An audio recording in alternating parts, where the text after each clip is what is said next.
로맨틱 코미디는 달콤해야 한다는 편견을 깨는 영화가 있습니다. 주인공 남녀 모두 과거의 사건으로 정신질환을 앓고 있거든요.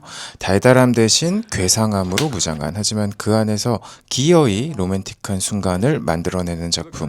안녕하세요, 박작가 왕입니다. 오늘 이야기할 영화는 실버 라이닝 플레이북입니다. 이 기이하고 또 재밌는 로맨스를 조금 더 깊이 있게 들여다보기 위해 전체적인 줄거리와 함께 감독이 대사에 숨겨놓은 의미와 이 영화만의 독특한 연출법까지 하나씩 짚어보겠습니다. 덧붙여 실버라이닝 플레이북은 아주 잘 만든 음악 영화이기도 하거든요. 영화 속 주인공 심리를 대변하는 음악 4곡도 같이 다뤄보겠습니다. 영화는 볼티모어 한 정신병원에 입원한 주인공 팻의 뒷모습으로 시작합니다. 그는 아내에게 보낼 편지를 읽고 있죠. 밖에선 간호사가 문을 쾅쾅 두드리며 빨리 나오라고 재촉하지만 팻은 아랑곳하지 않고 편지를 읽어내려갑니다. 그 편지의 내용은 평범한 일요일에 대한 예찬입니다. 그리고 자신은 이제 그런 일요일을 맞이할 준비가 됐다고 말하고 있죠. 편지를 다 읽었을 때 카메라가 드디어 그의 얼굴을 보여주는데 이 순간 관객은 직감하게 됩니다. 이 남자 아직 준비가 안 됐다는 걸요. 왜냐하면 그의 눈빛은 공허하기 때문입니다. 하지만 앞으로 영화를 쭉 보게 되면 그의 눈빛에 순간순간 여러 가지 것들이 담기는 걸 발견할 수 있죠. 그의 병실엔 몇 가지 소품이 배치되어 있고 앞으로 이 작품에서 큰 비중을 차지할 것들입니다. CD 플레이어, 침대 위에 커다란 검은 쓰레기 봉지, 그리고 벽에 적힌 더 높이라는 뜻의 익셀시얼입니다. 하지만 가장 중요한 것 하나만 고르라면 바로 정신병원 창문 틈으로 스며드는 미세한 햇빛입니다. 바로 이 영화의 제목인 실버 라이닝이죠. 앞으로 이 작품은 마치 숨은 그림 찾기처럼 중요한 순간마다 이 빛을 숨겨놓았습니다. 서양 속담에 모든 구름 뒤에 햇빛이 있다는 말이 있죠.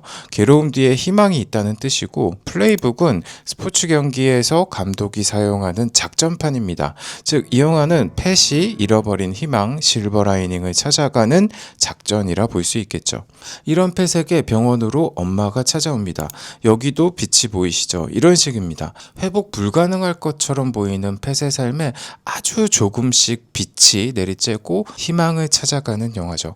그녀는 8개월 만에 아들을 병원에서 빼냅니다. 병원에선 팻의 퇴원을 극구 반대하며 문제가 생길 시 모든 법적 책임은 보호자가 지어야 한다고 경고합니다. 하지만 그녀는 호기롭게 퇴원 문서에 사인을 하고 아들 팻을 차에 태우죠. 그런데 이때 차를 가로막는 한 남자가 있으니 바로 팻이 정신병원에서 사귄 친구 데니입니다. 그는 자연스럽게 퇴원 날짜가 겹쳤다며 자기도 태워달라고 하죠. 데니는 약물과 알코올에 중독돼 있고 특히 자신의 머리카락에 집착하죠. 뒷좌석에서 쉴 새 없이 떠들기 시작하는데 앞으로 팻이 등장하는 후반을 제외한 거의 모든 장면엔 대사들이 쏟아져 나오고 또 말과 말이 겹치는 구간이 많습니다. 이건 로맨틱 코미디 장르에서 자주 사용되는 연출 방법이지만 이 작품에선 정신질환을 앓고 있는 이들의 머릿속을 보여주는 방식으로도 사용되고 있다고 생각합니다. 유일하게 제정신인 팻의 엄마가 혼란스러워할 때 전화 한 통이 걸려오죠. 지금 뒷자리에 앉아있는 데니가 병원을 탈출했다는 내용이죠. 엄마는 아까 문서에 서명했던 자신감은 온데간데 없이 아들을 데려온 걸 후회하기 시작하죠. 이때 데니는 팻을 두둔하며 이건 다 내 잘못이다 하는 걸 보아 둘의 관계가 꽤 끈끈한 걸로 보입니다. 앞으로 데니는 뜬금없는 타이밍에 계속 나타나서 이 작품의 재미를 더하죠. 데니를 다시 정신병원에 데려다 주고 집으로 돌아오는 길에 팻은 다짜고짜 도서관에 가서 아내 니키가 학교에서 가르치는 책을 전부 다 빌리겠다고 말합니다. 이건 자신을 재발견하는 과정이라고 하면서요. 이제 곧 알게 되지만 팻과 아내 니키는 같은 학교에서 역사와 영어를 가르치던 선생님이었습니다. 근데 아내 니키가 팻이 아닌 또 다른 역사 선생님과 바람을 피웠고 그걸 목격한 팻은 그만 정신을 놓아버리게 된 거죠. 팻은 그렇게 책을 잔뜩 싸들고 집으로 돌아옵니다. 그리고 드디어 그의 아버지가 등장하는데 바로 로버트 드니로 배우입니다. 둘 다 이름이 팻 시니어 주니어로 갔기 때문에 앞으로 아빠는 드니로 아저씨로 부르도록 하겠습니다. 흥미로운 건 드니로 아저씨 역시 만만치 않은 인물이라는 겁니다. 그는 필라델피아 이글스 풋볼팀의 삶의 광적으로 집착하고 또 스포츠 도박에도 빠져 있죠. 게다가 아들이 이글스 경기를 봐야만 이긴다는 이상한 미신도 믿고 있습니다. 또 강박증도 있어서 경기를 볼 때 TV 리모컨의 위치가 딱 정해져 있고 팀 마크가 있는 유니폼도 반드시 입어야 합니다. 앞으로 알게 되지만 이 작품에 등장하는 거의 모든 인물이 약간의 정신질환을 갖고 있죠. 그는 아들의 이른 퇴원을 환영하면서도 내심 불안해합니다. 팻이 니키가 가르치는 책을 다 읽고 학교에 복직할 거다 선언처럼 말하자 아버지는 니키는 떠났고 넌 니키에게 접근 금지라 찾아갈 수 없다는 걸 알려주죠. 하지만 팻은 물러서지 않고 우리는 서로를 사랑한다며 병실벽에 적어둔 익셀시어를 외칩니다.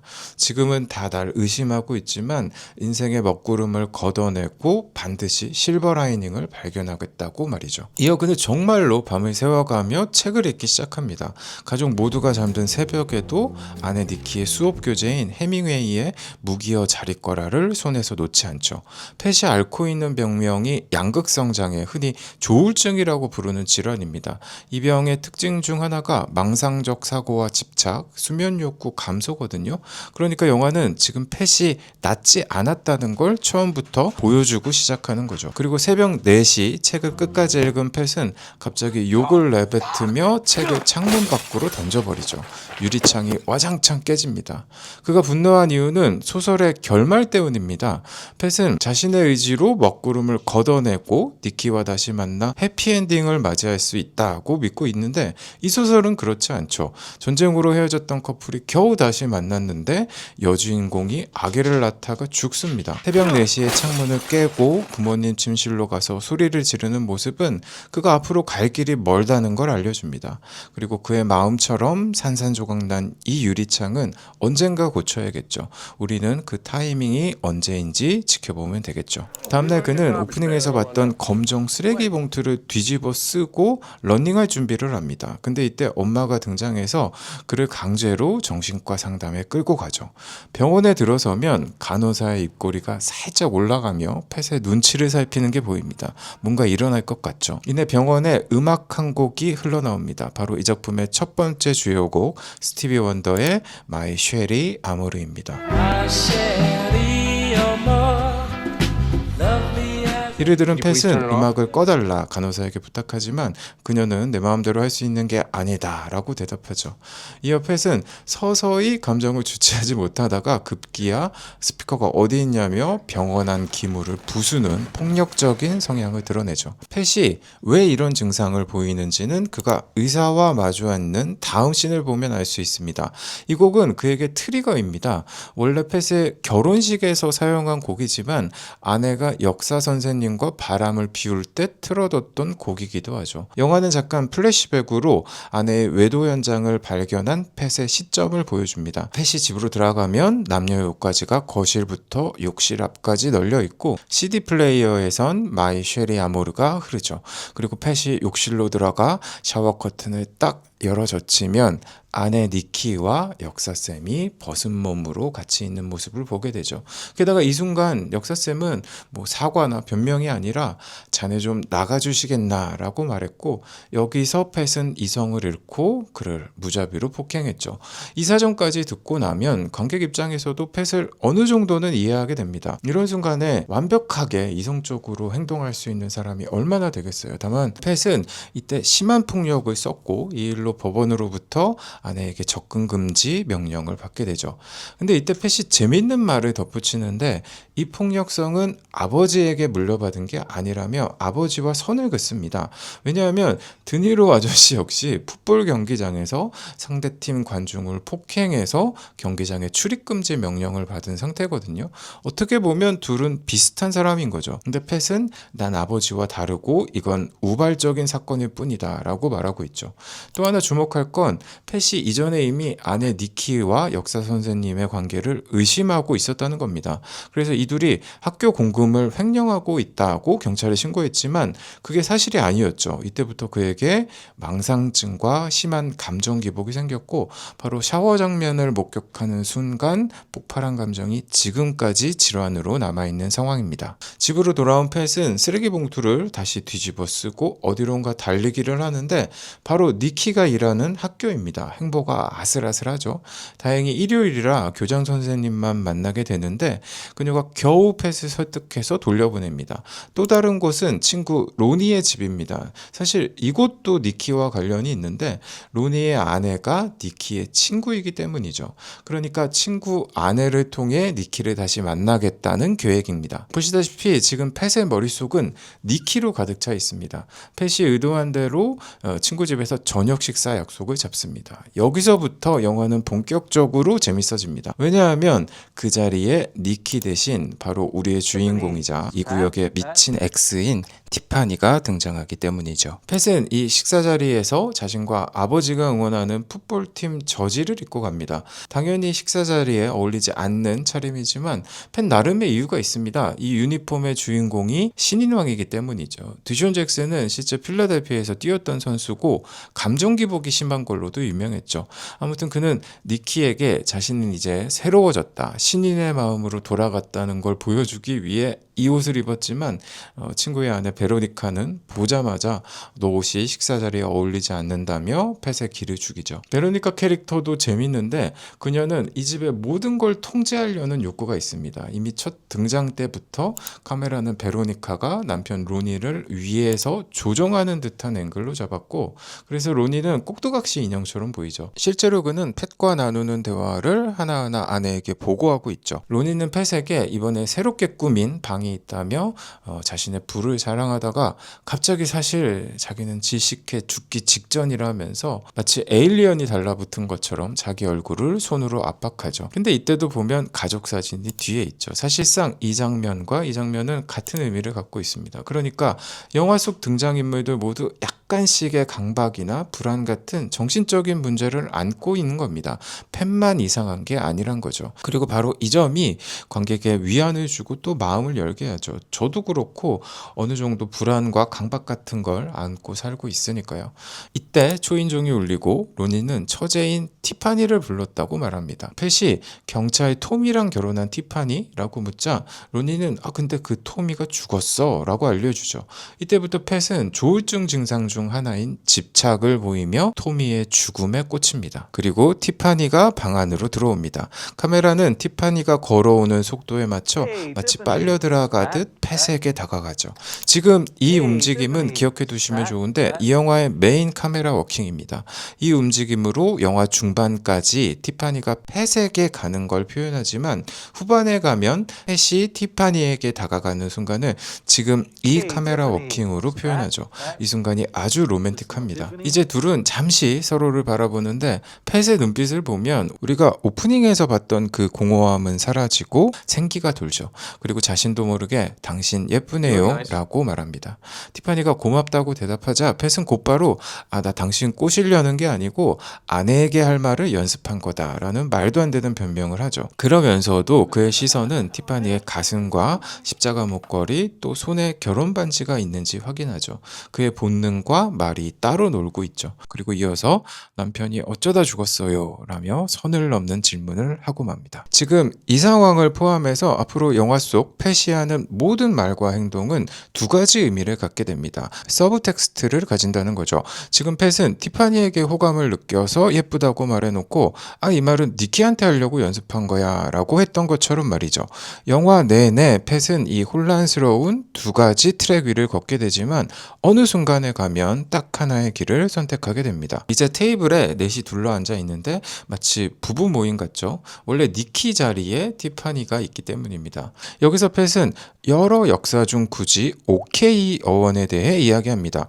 이건 역시도 두 가지 의미를 지닌다고 생각하는데 하나는 지금 펫은 긍정적이면 모든 게 극복 가능하다는 생각에 빠진 탓이고 다른 하나는 무의식적으로 티파니에게 건네는 사인, 메시지처럼도 보입니다. 이런 미묘한 지점이 앞으로 대화 곳곳에 배치돼 있고 바로 이 점이 이 영화를 감상하는 큰 즐거움이죠. 예를 들어서 언니 베로니카는 티파니가 알리고 싶어하지 않는 부분인 그녀가 춤을 추고 곧 대회에 나갈 거라는 말을 하죠.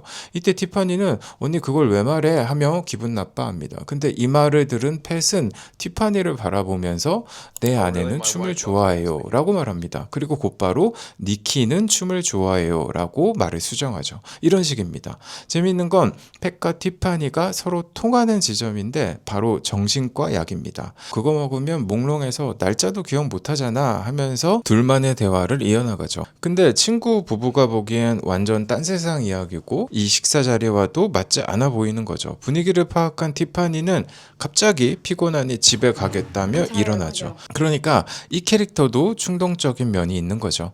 그러면서 팻에게 당신이 날 집까지 데려다 달라고 하죠. 여기도 좀 웃긴 게 티파니가 이렇게 말하자 팻은 당신 참 사회성이 없군요 라고 합니다. 첫 만남에 당신 남편이 어떻게 죽었는지 물었던 그가 말이죠. 하지만 그는 티파니에게 이미 끌리고 있기 때문에 같이 밖으로 나갑니다. 이어서 영화는 둘이 걷는 발 부분 클로즈업을 비롯해 걷는 소리와 모습을 연결해 보여주는데 여러분들은 어떠신가요? 전 이게 묘하게 춤처럼 보입니다. 머지않아 이들이 추게 될 춤의 전조를 둘이 처음 걷는 순간에도 표현하고 있다고 여겨집니다. 이후로 이들이 만나 달리기를 하고 쫓고 도망가는 모든 순간 역시 춤이라고 생각하고 보면 정말로 그런 제스처를 취하고 있거든요. 티파니 집 앞에 도착했을 때 그녀는 난 당신 유니폼이 마음에 안 들지만 불 끄고 하면 상관없다며 같이 자자고 말하죠. 이에 팻은 나도 당신이 마음에 들지만 난 결혼했다라며 결혼 반지를 보여주며 거절하죠. 티파니 역시 결혼 반지를 보여주지만 팻은 그건 다르지 당신 남편은 죽었잖아 라며 또 한 번 선을 넘습니다. 그 말을 들은 티파니는 팻에게 안겨서 울음을 터뜨립니다. 그렇게 한참 안겨 있다가 살짝 떨어져서 서로의 얼굴을 지그시 바라보죠. 만약에 감정을 좀 뭉뚱그려서 다루는 영화였다면 여기서 키스 타이밍을 잡고 인연을 이어가게 했을 수도 있겠지만 이 영화는 그렇지 않죠. 가뜩이나 정신이 좀 나간 영화이기 때문에 이 순간 티파니는 팻의 뺨을 갈깁니다.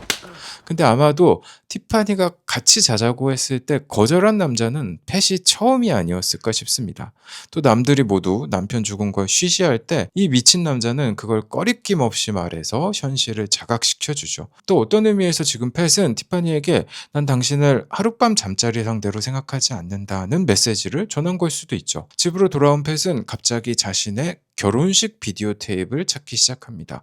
온 집안을 뒤집어 엎습니다. 부모님도 깨우고 정리광인 드니로 아저씨 서재도 엉망으로 만들죠. 이 와중에 그를 말리던 엄마를 실수로 팔꿈치로 쳐서 엄마가 쓰러지는 일까지 벌어지죠. 이걸 본 드니로 아저씨는 감히 엄마를 때려 하면서 팻을 파운딩 시킨 다음 두들겨 패고 근데 황당한 게 팻도 간간히 이 드니로 아저씨한테 펀치를 날리죠. 결국 경찰까지 출동한 이 막장 상황에서 감독은 이 작품의 두 번째 곡 레드 제플린의 What is and What should never be를 사용합니다. 앞서 말한 것처럼 이 영화의 곡 선정은 팻의 심리를 대변하거든요. 이미 끝난 현실을 부정하고 돌이킬 수 없는 과거를 억지로 붙잡으려는 상태를 보여주는 것 같죠. 게다가 이 곡 자체가 초반엔 부드럽게 시작했다가 중반부터 확 폭발하는 팻의 조울증과도 닮았죠. 다음날 아침 그는 다시 쓰레기 봉지를 뒤집어 쓰고 러닝할 준비를 하는데 이때 깨진 창문을 갈죠. 또 그동안 먹지 않으려고 했던 정신과 약도 다시 복용하기 시작하죠. 이어서 밖으로 나가 마주치는 게 티파니입니다. 그녀는 헤이를 외치며 팻 앞에 나타나죠. 이 헤이는 앞으로 계속 들을 수 있는데 저는 이 광녀의 톤이 정말 사랑스럽습니다. 이쯤에서 팻은 도대체 왜 쓰레기 봉지를 뒤집어 쓰고 운동을 할까요? 단순히 기이한 행동일까요? 이 역시 투트랙으로 보이는데 첫 번째는 아내 니키가 팻의 뚱뚱한 몸을 싫어했기 때문에 살을 뺄 요량으로 입은 이유가 있을 테고 다른 하나는 그는 말로는 긍정적인 사고를 외치고 있지만 이어지는 정신과 상담씬에서 알 수 있듯 자기는 미친 사람이고 이런 나를 어떻게 사랑할 수 있겠냐는 뉘앙스의 말을 합니다. 그러니까 한편으론 스스로를 구제불능 쓰레기라 여기고 있는 걸로 보입니다. 그렇다면 티파니 의상의 특징은 뭘까요? 바로 검은색입니다. 그녀는 늘 검은 옷만 입고 다니죠. 이건 그녀가 문란한 성생활을 했다 해도 여전히 남편을 추모 중이며 그녀 마음 한켠이 슬픔에 잠겨 있다는 뜻으로 읽힙니다. 게다가 그녀 목엔 늘 십자가 목걸이가 걸려 있죠. 이어지는 장면을 보면 이 부분을 더 확실하게 알 수 있습니다. 티파니가 계속 따라오자 팻은 나 결혼한 사람이니까 이러지 마세요 라고 합니다. 티파니는 나도 결혼했어 라며 받아칩니다. 이에 팻은 또다시 당신 남편은 죽었잖아를 외치죠. 화가 난 티파니는 그럼 너 아내는 지금 어딨는데? 라고 받아칩니다. 팻은 여기서 선을 훨씬 넘어서 난 당신처럼 걸레가 아니에요 라고 하죠. 그래도 실수인 건 깨닫고 바로 사과를 하죠. 이 순간 티파니는 이 작품에서 중요한 대사를 던집니다. 그녀는 이렇게 말합니다.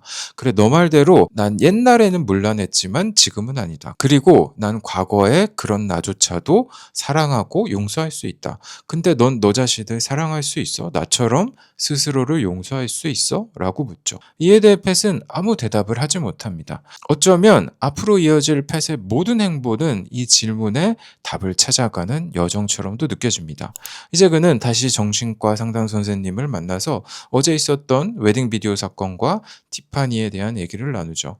팻은 티파니가 조금 전에 했던 말, 난 과거엔 물러냈지만 그런 나를 용서하고 사랑한다. 넌 그렇게 할 수 있냐? 라고 했던 이야기를 전달하죠. 의사쌤은 태연하게 너 그렇게 할 수 있어? 라고 묻죠. 이에 대해 팻은 당신은 의사면서 어떻게 그것도 모르냐 하면서 나는 미친 사람이잖아요 라고 대답합니다.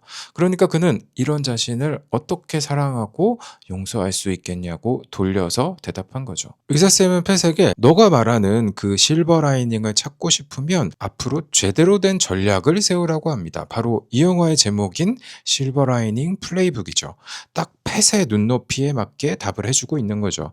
그러면서 티파니와 친해지면 니키와도 만날 수 있을 거다. 그러니까 지금 당신의 전략은 티파니와 친구가 되는 거다라고 말해줍니다. 아마도 팻은 이 말을 가장 듣고 싶어 하지 않았을까 싶습니다. 그렇다면 왜 팻은 속 시원하게 티파니에게 직진하지 못하는 걸까요? 제가 팻이라고 가정해보면 오프닝에서 그가 했던 말을 떠올릴 수밖에 없습니다. 그가 원하는 건 새로운 무언가가 아니라 본래 자신의 일상을 찾는 겁니다. 그걸 평범한 일요일로 표현했던 거죠. 그러니 당연히 그 자리엔 니키가 있을 수밖에 없죠. 그래서 의사쌤은 이제 전략을 수정하라 라고 말하는 거죠. 또 한 가지 그의 목표가 평범한 일상으로 돌아가는 거라면 자신만큼 반쯤 미쳐있는 티파니를 만나는 건 좋은 방법이 아닌 걸로 보일 겁니다. 더하여 그는 계속 나는 결혼한 남자다를 강조하잖아요. 사람들이 아무리 너 니키랑 끝난 거야 라고 알려줘도 팻의 입장은 그렇지 않습니다. 근데 이런 상황에서 티파니를 만나면 자기도 니키와 똑같이 바람핀 사람이 되는 거죠. 팻은 자기가 받은 상처, 그 고통을 알기 때문에 그걸 상대에게 똑같이 주고 싶지 않은 걸지도 모릅니다.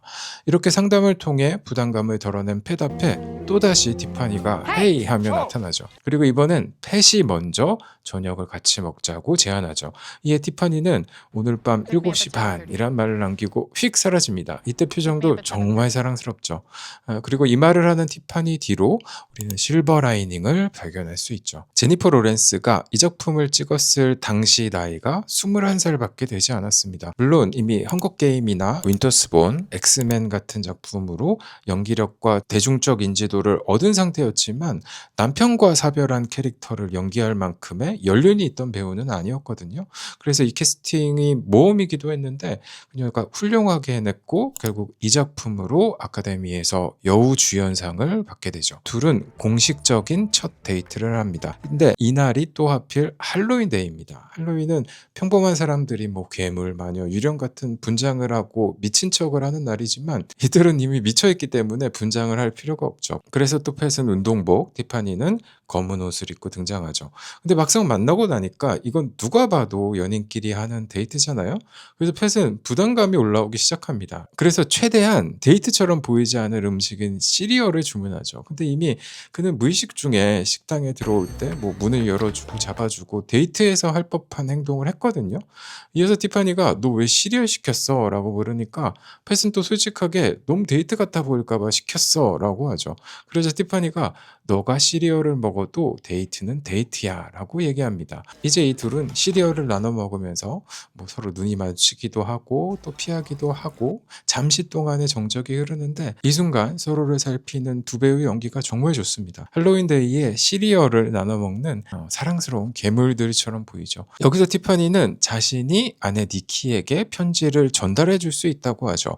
그러니까 그녀 역시 정신과 쌤과 똑같은 방법을 쓰고 있는 거죠. 니키에게 가려면 나를 통해서 가라라는 거죠. 팻은 정말 좋은 생각이다 라고 하면서 그녀에게 직장에서 왜 잘렸는지를 묻습니다. 근데 그는 이미 알고 있었거든요. 그걸 그녀 입으로 직접 듣고 싶은 거죠. 티파니는 솔직하게 말합니다. 남편이 죽고 자신은 우울증에 걸려서 직장 동료 11명과 자고 난 뒤에 해고됐다고요. 팻은 니키는 이런 말을 싫어했다. 그래서 난 더 이상 너에게 아무것도 묻지 않겠다라는 이상한 말을 하죠. 이 역시 이중 트랙인 거죠. 하지만 팻은 언젠가는 이 혼란에서 벗어나 한 가지 길을 택해야 합니다. 이들의 혼란을 보여주는 단어가 저는 띵이라고 생각합니다.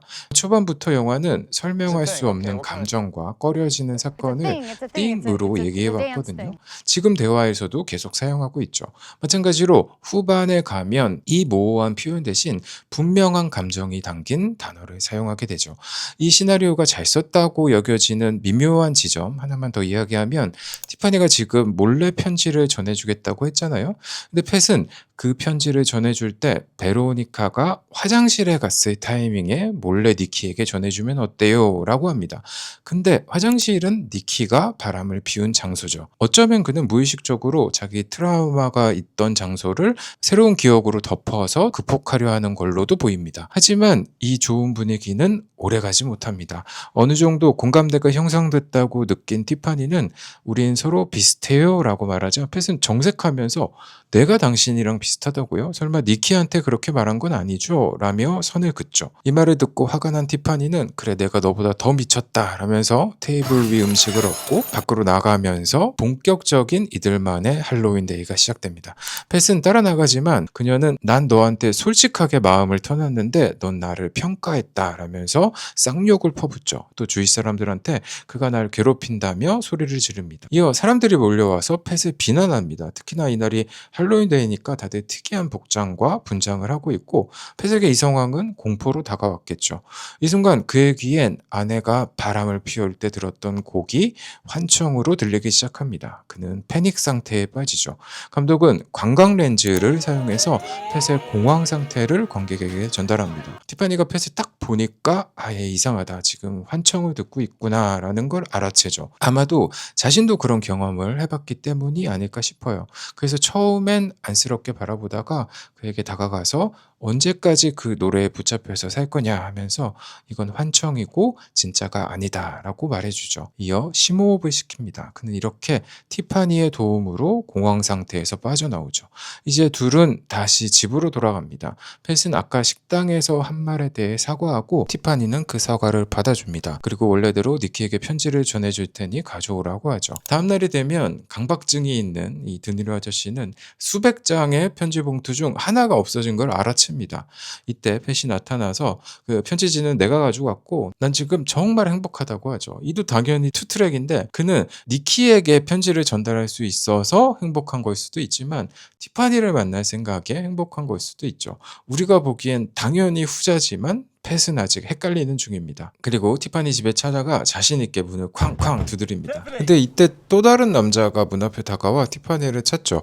아마도 이전에 티파니와 만났던 남자 중 하나로 보이는데 팻은 그에게 티파니를 날개가 닫힌 새로 비유하며 당신이 이럴수록 티파니가 다시 날아오르는데 시간이 걸린다. 이제 겨우 낫고 있는 사람을 괴롭히지 말아달라고 부탁하죠.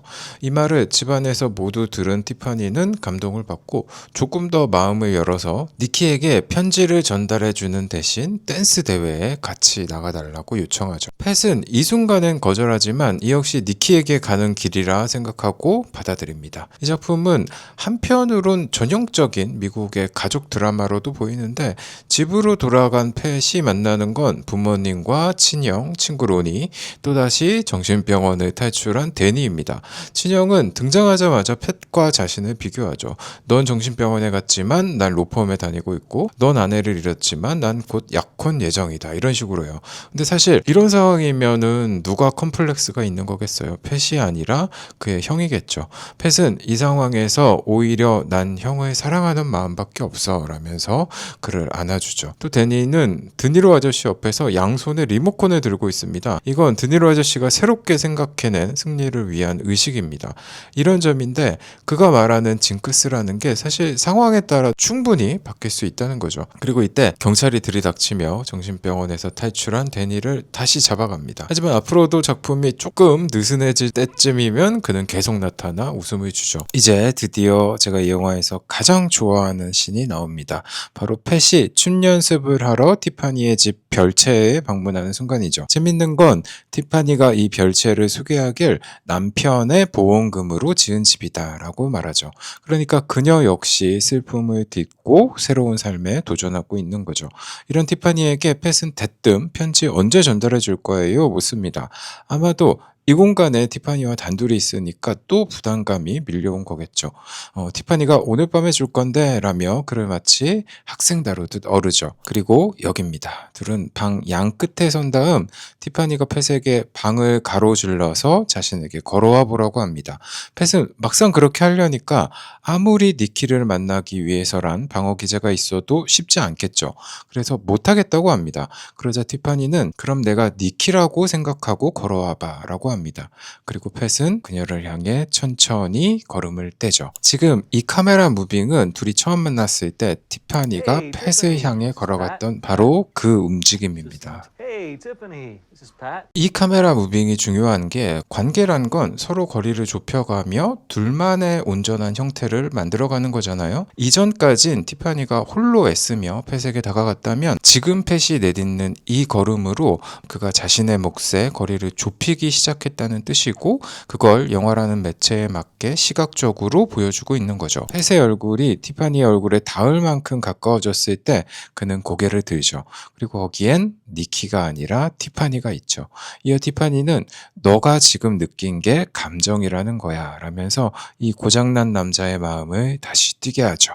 그럼에도 팻은 난 아무것도 안 느껴져 라고 대답합니다. 그러자 티파니는 팻이 처음 만났을 때부터 계속했던 질문, 남편이 어떻게 죽었는지에 대해 말해주죠. 우린 서로 사랑했지만 마지막 2달 동안은 섹스를 하지 않았어. 그는 아기를 원했지만 난 내 앞가림하기도 바빴거든. 근데 어느 날 저녁 식사를 마치고 그는 나랑 잘해보고 싶은 마음에 쇼핑몰에 내 속옷을 사러 갔다가 돌아오는 길에 고장난 차량을 도와주다가 교통사고로 즉사했어. 나한테 줄 선물은 차 앞자리에 있었어 라고 말하죠. 이어 팻의 눈을 똑바로 바라보며 이게 감정이라는 거야 라고 말합니다. 이 얘기를 듣고 나면 그녀가 왜 여러 중독 중 섹스 중독에 빠졌는지 이해가 되는 면이 있죠. 이제 둘은 바닥에 마주보고 앉습니다. 그리고 이 작품의 세 번째 곡 밥 딜런의 Girl from the North Country를 틀죠. 이 노래는 헤어진 연인에 대한 곡이지만 그 연인을 다시 만나고 싶다고 이야기하는 곡이 아닙니다. 오히려 헤어짐을 받아들이고 난 뒤의 상태입니다. 여행을 떠나는 친구에게 너가 만약 그 사람이 사는 동네에 들리게 된다면 그녀가 잘 지내는지 따뜻한 옷을 입고 있는지 확인해 달라는 곡입니다. 그러니까 한때는 사랑했지만 이제는 이별을 받아들이고 그 사람의 안부를 묻는 노래죠. 그러니까 이 둘은 서로 마주본 상태에서 한때 사랑했던 각자의 사람을 놓아주고 있는 거죠. 그리고 드디어 일어서서 같이 춤을 시작합니다. 이 순간은 마치 동화에서 공주의 옷이 변하는 것처럼 티파니의 옷도 검은색이 아닌 여러 색깔로 바뀌기 시작하죠.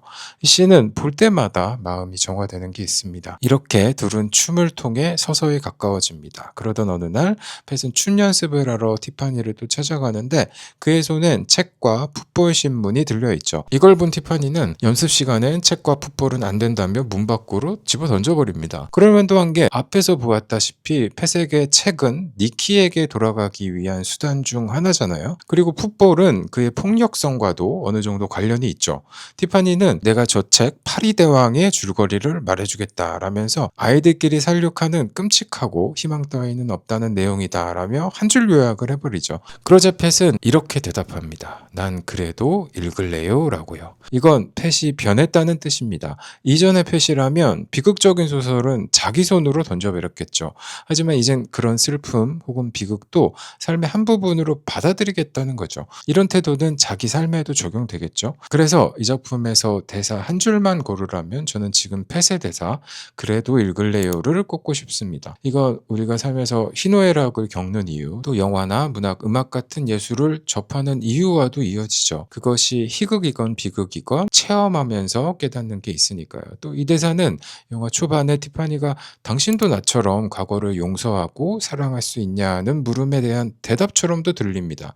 그는 주위 사람들은 물론 자신조차 미쳤다고 단정지었던 자기 마음을 끝까지 읽어보겠다고 말하고 있는 거니까요. 이때 누군가 문을 똑똑 두드리는데 예상했던 그가 맞습니다. 정신병원 친구 데니죠. 그는 둘의 춤을 지켜보다가 야 너네 그렇게 하는 거 아니야 라면서 춤을 알려주죠. 이 부분이 중요한 게 데니는 영화 속 표현을 빌리면 정신병자이기 때문에 틀이 없습니다. 규칙이나 규율이 없기 때문에 어떤 춤이든 출 수 있고 그에게 춤을 배운 티파니와 펫은 더 자유롭게 몸을 움직이게 되죠. 춤 연습을 마치고 집으로 돌아온 펫에게 드니로 아저씨가 찾아옵니다. 그는 너가 어릴 적에 내가 잘 못 돌봐줘서 지금 너 상태가 이런 것 같다. 미안하다 라고 하면서 눈물을 보이죠. 지금이라도 아빠와 보내는 시간을 더 많이 가져보자고 합니다.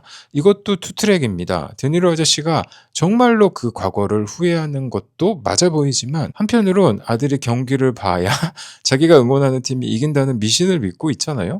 뒤에 알게 되지만 그는 도박 중독이 심각한 상태라 다음 경기에 전 재산을 걸었습니다. 근데 하필 이 경기 날과 티파니의 춤 연습이 겹쳐서 펫은 둘 중 하나를 택해야만 하죠. 티파니를 찾아가서 아빠가 울면서 나한테 이렇게 부탁을 했다. 하루만 연습에 빠지면 안 되냐고 하자 그녀는 단칼에 거절합니다. 우리는 아직 대회에 나갈 만큼의 실력이 아니다 라면서 히든카드를 꺼내죠. 바로 니키에게 답장이 왔다고 합니다. 만약 너가 동작을 완벽하게 하면 이 편지를 주겠다고 하죠. 펫은 눈이 돌아가죠. 근데 이 사람은 아직까지 조울증 환자잖아요. 한 번 꽂히면 그 생각밖에 못하기 때문에 편지 생각에 춤에 집중하지 못합니다. 보다 못한 티파니는 그에게 편지를 주죠. 편지 내용은 이렇습니다. 티파니를 통해 편지를 보낸 건 잘한 선택이야. 안정적인 당신으로 돌아오고 있다니 기뻐. 내가 학교에서 가르치는 책을 읽고 있다고 들었어. 넌 그 책들이 부정적이라고 말하지만 그것들은 삶의 고단한 현실을 잘 투영했고 아이들을 험한 세상에 대비시켜주는 좋은 책이야 라고 하죠. 여기서 관객은 아 이거 티파니가 쓴 편지구나 라는 걸 눈치채죠. 왜냐하면 이건 파리대왕에 대한 내용이기 때문입니다. 그래도 읽을래요 라는 펫의 말을 티파니가 수용해서 그에 대한 답을 해준 거잖아요. 그리고 다음 문장이 중요합니다. 긍정적으로 변한 건 알겠지만 당신이 준비됐다는 확실한 사인이 필요해 라고 합니다. 이걸 원래 대사로 보면 이렇습니다. 이 사인은 스포츠 경기에서 선수와 코치가 주고받는 사인도 의미하지만 동시에 징조나 기류처럼 과학적으로 증명할 수 없는 미신을 뜻하기도 하죠. 또 한 가지는 앞서 말한 것처럼 이 영화는 말로 표현할 수 없는 어떤 감정을 계속 띵으로 표현했고 편지에도 또다시 등장했죠. 편지는 이렇게 끝맺습니다. 만약 그렇지 않다면 우린 헤어지는 편이 나을 거야 라고요. 편지를 다 읽은 펫은 오늘 연습은 여기까지만 하겠다며 돌아서자 티파니는 그를 붙잡고 이렇게 말합니다. 그녀가 너한테 뭔가를 보길 원하잖아. 그게 바로 춤이야. 예전에 너라면 절대로 하지 않았으니까. 춤엔 여러 자질이 필요한데 집중력, 협동심, 절제력, 그리고 로맨틱이라고 말하죠. 이어 조금 뜸을 들인 다음에 그녀를 위해서요 라고 덧붙입니다. 근데 자세히 보면 이 모든 대화에서 티파니는 니키라고 말하지 않고 계속 그녀라고 말하고 있죠. 이어 펫은 눈물을 닦으면서 편지 고마워요. 내일 다시 만나요 하며 방을 나갑니다. 물론 펫은 이 당시엔 몰랐던 게 맞지만 편지를 전해줘서 고마워요가 아니라 편지 고마워요 라고 말하죠. 사소해 보이는 디테일이지만 영화는 이런 식으로 분위기를 만들어가고 있습니다. 다음 날이 되면 펫은 티파니와의 춤 연습 대신 풋볼 경기장을 가는 쪽을 택합니다. 관객 입장에선 펫이 혹시 춤을 포기한 게 아닌가 싶지만 아버지와의 대화를 들어보면 그가 예전과 다르다는 걸 알 수 있죠. 알다시피 드니로 아저씨는 경기장에서 폭행 사건을 일으켜서 출입 금지인 상태입니다. 펫은 그 얘기를 꺼내면서 내가 아버지의 폭력적인 면을 이어받은 것 같다고 말하죠. 그러자 드니로 아저씨는 그게 좋은 거냐 나쁜 거냐 묻습니다. 이에 대해 펫은 좋은 거다라고 대답합니다. 기억 기억하시겠지만 앞서 팻은 정신과 상담에서 나는 아버지와 다르고 아버지의 폭력성을 이어받지 않았다라고 했죠. 근데 이제는 이를 자신 삶의 한 부분으로 받아들이고 그 다음 어떻게 할지를 생각하는 단계에 들어선 거죠. 경기장 앞에는 팻뿐 아니라 팻의 형, 아내에게 잡혀 사는 친구 데니, 또 정신과 상담쌤도 오죠. 모두 이글스의 팬입니다. 근데 문제가 이 쌤이 인도에서 온 이민자잖아요. 이글스 팬 중 일부가 그에게 카레 냄새가 난다, 너네 나라로 돌아가라 같은 인종차별적인 발언을 하고 급기야 의사쌤을 때리는 일까지 벌어지죠. 이를 지켜본 팻의 형과 데니는 그만 싸움에 휘말립니다. 하지만 팻은 가석방 상태이기 때문에 싸움에 끼지 않으려고 끝까지 노력하지만 형이 맞는 걸 보고 결국 참지 못한 채 주먹질을 하고 말이죠. 이렇게 이들은 경기장엔 들어가 보지도 못하고 집으로 돌아옵니다. 그리고 드니로 아저씨의 미신대로 이날 경기는 지고 말죠. 화가 머리끝까지 난 드니로 아저씨는 팻에게 너가 모든 걸 망쳤다며 악담을 쏟아붓습니다. 그리고 바로 이 순간에 문을 박차고 티파니가 나타나서 팻에게 직진을 합니다. 그리고 드니로 아저씨에 이어서 또 말로 팻을 궁지에 몰아넣죠. 눈치채셨겠지만 원래의 팻이라면 이런 상황에서 공황에 빠졌겠죠. 근데 그는 침착하게 자기 변론을 합니다. 또 티파니는 드니로 아저씨한테 가서 당신이 믿는 그 믿음은 잘못됐다라고 합니다. 오히려 팻은 나와 있어야 이글스가 이긴다 라면서 둘이 만난 날짜마다 이글스가 이긴 사실을 알려주죠. 드니로 아저씨는 미신 신봉자이기 때문에 진짜 그렇네 하면서 이를 받아들입니다. 그러면서 오늘 잃은 돈의 2배를 걸고, 그러니까 전 재산의 2배를 걸고 친구에게 다음 경기 내기를 제안합니다. 돈 딸 생각에 즐거운 친구는 여기서 한 발 더 나아가서 이중 내기를 제안합니다. 이글스의 승리 더하기 팻과 티파니가 댄스 대회에 나가서 10점 만점에 5점 이상을 받는 걸로 말이죠. 우리가 보기엔 뭔 미친 소리인가 싶지만 드니로 아저씨는 지금 중독자이기 때문에 액수가 커질수록 도파민이 폭발하겠죠. 반면에 팻은 자기 춤 실력을 알기 때문에 난 절대로 할 수 없다 하면서 밖으로 나가려고 하죠. 이때 티파니가 그를 불러 세워서 내 생각을 말하자면 이라고 말을 시작하려고 하자 팻은 그 말을 똑같이 따라하며 화를 내고 나가버리죠. 근데 밖으로 나온 팻은 이상함을 감지합니다. 그리고 영화는 다시 한번 작품이 결정적인 순간을 사용하는 카메라 무빙을 사용해 팻에게 다가가죠. 왜냐하면 보통 사람이라면 내 의견을 말한다면 정도의 표현을 썼을 텐데 지금 티파니는 편지에 있던 문장 내가 그 징조를 읽은 게 맞다면 이라는 표현을 썼거든요. 이 말은 이성적이고 냉정한 니키가 사용할 말이 아니었던 거죠. 드디어 팻은 티파니가 보낸 사인을 알아챕니다. 편지 역시 니키가 아닌 티파니가 썼다는 사실도요. 이제 드디어 대회 당일이 됩니다. 근데 이때가 되면 티파니는 엄청 긴장해 있고 이 모든 게 티파니의 플레이북 전술인 거란 팻은 훨씬 침착해 보이죠. 그리고 자기 자켓 주머니에 편지 한 통을 집어넣습니다. 그리고 둘은 드디어 벤자민 플랭클린 호텔에서 열리는 프리댄싱 대회장에 도착합니다. 근데 주변을 싹 살펴보니 댄서들 실력이 보통이 아닌 거죠. 가뜩이나 긴장 상태에 있는 티파니의 불안감은 고조됩니다. 근데 왜 이 작품은 초반부터 지금 마지막까지 벤자민 플랭클린을 등장시키는 걸까요? 저는 어느 정도는 의도가 있다고 생각하는데, 첫 번째는 플랭클린은 주인공들이 응원하는 팀의 연고지인 필라델피아를 미국의 중심 도시로 만든 건국의 아버지죠. $100짜리 지폐에도 얼굴이 들어가 있죠. 또 한 가지는 그는 자기 개발의 원조격인 인물입니다. 우리가 아는 플랭클린 플래너도 그가 매일 덕목을 적고 체크했던 수첩에서 유래했거든요. 영화 초반 팻은 자신의 조울증과 무너진 결혼 생활을 마치 플래너의 체크리스트 지워나가듯 해결하려고 합니다. 책을 읽고 운동을 하고 긍정적으로 생각하면 아내 니키를 다시 만날 수 있을 거라고 믿었죠. 하지만 인간의 마음도 삶도 플래너대로 흘러가진 않습니다. 팻이 나아질 수 있던 건 체크리스트도 한몫했지만 리스트 밖에 있던 바로 티파니의 역할이 컸죠. 결국 감독이 말하고 싶었던 건 아마도 인간의 의지와 계획도 중요하지만 때론 예측 불가능한 변수가 삶의 방향을 결정짓고 그것이 곧 인생의 묘미라고 말하는 듯 느껴집니다. 이제 팻은 계획의 상징과도 같은 벤자민 플랭클린 호텔에서 변수인 티파니와 함께 기이하고 사랑스러운 춤을 선보이게 됩니다. 근데 이때 큰 문제가 발생하는데 티파니의 언니가 진짜로 펫의 아내 니키를 데려온 겁니다. 글쎄요, 저는 이 언니가 나쁜 의도였다고는 생각하진 않지만 티파니와 상극인 건 맞아 보입니다. 결국 티파니는 불안을 넘어 공황 상태에 빠지죠. 그리고 과거에 이런 감정을 해소했던 술과 섹스에 순간적으로 끌리게 됩니다. 그녀는 바로 가서 술을 시키고 아무 남자와 마주 앉죠. 그 사이 펫은 사라진 티파니를 찾아 헤매다가 니키를 발견하게 됩니다. 이 순간 영화는 펫의 시점샷으로 줌을 사용합니다.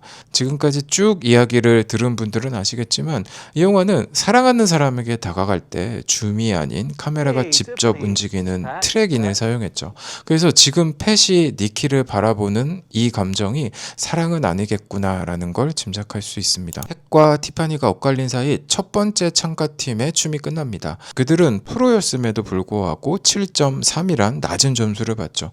그리고 이 순간 펫은 아내에게 가지 않고 티파니를 찾아 나섭니다. 바에 앉아있는 그녀를 발견하고 다가가죠. 티파니는 펫에게 이렇게 말합니다. 내가 당신을 만난 게 최고의 어떤 것이라고 생각했는데 사실은 최악의 어떤 것이었다. 그러면서 난 당신 만난 걸 후회한다고 말하죠. 순간적으로 완전히 자기 파괴적인 상태로 돌아간 거죠. 근데 이 말을 들은 펫은 여유롭게 그거 참 잘 됐네요 라면서 이제 춤을 추러 갑시다 라고 합니다. Good for you. Come on, let's dance. 로맨틱 코미디를 좋아하는 분들이라면 절로 미소가 지어지는 구간이죠. 그리고 이것도 춤의 일부처럼 보이는데 이전에 펫이 제대로 스텝을 밟지 못할 땐 티파니가 끌어줬고 이제는 펫이 그녀를 끌어줄 타이밍인 거죠. 드디어 둘의 춤이 시작됩니다. 의상도 중요한데 티파니가 검은색 외투를 벗자 이 작품에서 처음으로 흰색 탑과 레깅스를 입고 있죠. 이 인물의 새로운 챕터가 시작되는 순간처럼도 보입니다. 제니퍼 로렌스는 티파니 캐릭터는 완벽하게 관리된 몸보단 적당히 살이 있는 게 더 어울린다고 판단해서 이 영화를 찍을 당시엔 평범한 몸을 유지하려고 노력했다고 하죠. 이제 둘은 스테이지 한가운데 서서 서로를 바라보죠. 씬의 조명 세팅도 물론 자연광은 아니지만 실버 라이닝을 의도했다고 생각합니다. 그리고 그 모습을 가족과 친구, 아내 니키도 바라보고 있습니다. 제가 느끼기에 이들이 고른 곡 순서는 이 작품 전체의 흐름과도 유사합니다. 이 영화는 처음엔 감미롭지만 트라우마가 남긴 스티비 원더의 곡으로 시작해서 완전히 락킹한 레드 제플린으로 넘어갔는데 경연곡의 순서도 스티비 원더의 다른 곡으로 시작해 락 음악으로 넘어가죠. 밥 딜런 음악을 들을 때 같이 봤던 싱잉 인 더 레인의 탭댄스 장면을 다음 구간에서 추게 되죠. 그리고 마지막 하이라이트는 여러 번 연습했던 티파니가 펫에게 달려가서 점프해서 안기면 펫이 그녀를 공중에서 잡는 어려운 동작입니다. 펫과 티파니는 이 동작을 그들만의 방식으로 표현합니다. 티파니가 달려가 점프해서 펫에게 안기면 펫의 얼굴에 티파니의 음부가 파묻히는 춤을 선보이죠. 또 이 순간의 카메라 워킹은 이 작품의 결정적인 순간마다 사용한 바로 그 카메라 무빙입니다.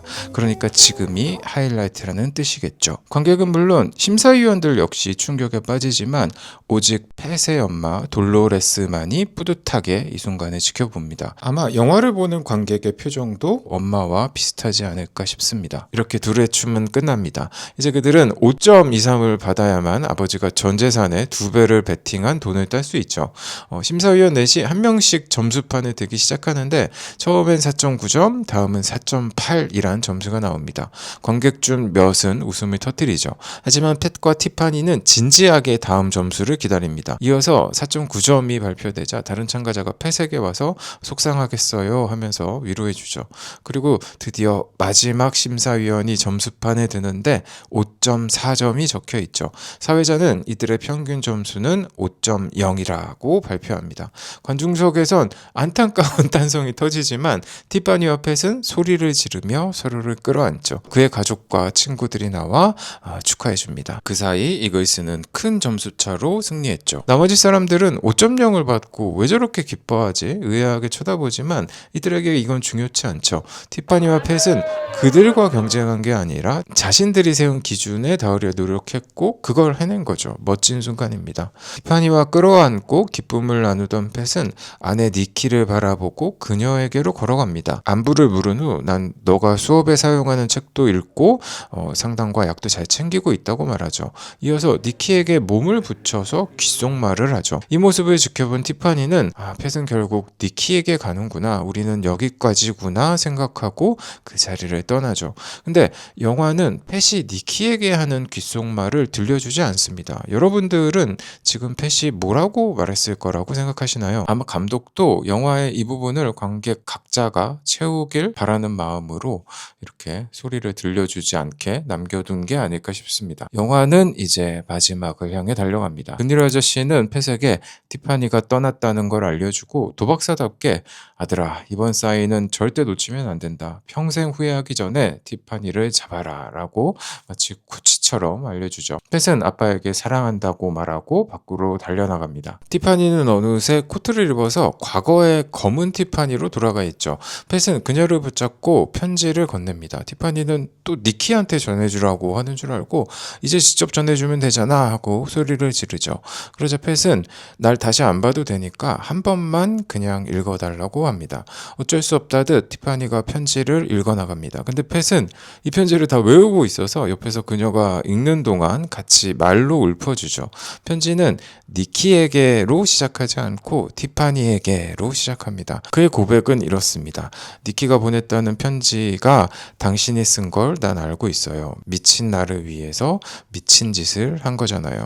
고맙고 사랑해요 라고 하죠. 그러면서 이 편지를 일주일 전에 썼다고 합니다. 우선 팻은 원래 하고 싶은 말이 떠오르면 바로 해야만 했던 사람입니다. 그래서 티파니와 첫 만남에서 당신 남편이 어떻게 죽었어요 같은 걸 대놓고 물어봤잖아요. 근데 이제는 사랑하는 감정을 바로 드러내지 않고 일주일 동안 마음에 지니고 있을 만큼의 감정 조절 능력이 생긴 거죠. 또 한 가지는 그것이라고 뭉뚱그려서 표현했던 것을 이 순간에 오면 땡큐와 알러뷰로 정확히 표현하고 있죠. 또 두 가지 노선으로 티파니와 니키 사이를 계속 방황했던 팻은 티파니를 향한 길을 정확히 선택하는 순간이기도 합니다. 마치 이들을 둘러싼 구름이 싹 걷히고 선명한 햇빛이 내리쬐는 순간처럼도 보입니다. 또 영화 시작과 끝에 편지를 배치해서 그래도 읽을래요 라는 이 작품의 상징적인 대사 역시 같이 마무리하죠. 마지막 네 번째 곡 얘기도 해야겠죠. 바로 미스티입니다. 둘이 처음 만났을 때 이야기가 통했던 순간을 기억하시나요? 원래 둘은 정신과 약 때문에 몽롱했던 사람들입니다. 근데 이제는 약 때문이 아니라 사랑에 빠져서 몽롱한 상태가 된 거죠. 이 노래 가사는 이렇습니다. 당신 손만 잡아도 난 안개 속을 헤매듯 몽롱해지고 당신이 내 쪽으로 걸어오면 수천 대의 바이올린이 같이 연주를 하는 것 같다 라는 예쁜 가사입니다. 워낙 유명한 재즈 스탠다드 곡이죠. 버전이 참 많지만 이 작품은 조니 마티스가 부른 버전을 사용했죠. 그리고 마지막으론 팻이 맨 처음 편지에 썼던 가족끼리 보내는 평범한 일요일을 티파니와 같이 맞이하며 영화는 끝납니다. 오늘 리뷰는 어떠셨나요? 여러분들이 생각하는 팻의 마지막 귓속말이나 영화에 대한 감상, 또 리뷰에 대한 감상 남겨주시면 감사한 마음으로 읽어보겠습니다. 여러분들의 삶에도 예상치 못한 실버 라이닝이 비추길 바랍니다. 긴 시간 시청해주셔서 감사드리고 또 퍼펙트 데이즈 리뷰에 슈퍼땡스를 보내주신 리용님께도 감사드립니다. 구독과 좋아요, 슈퍼땡스는 큰 힘이 됩니다. 고맙습니다.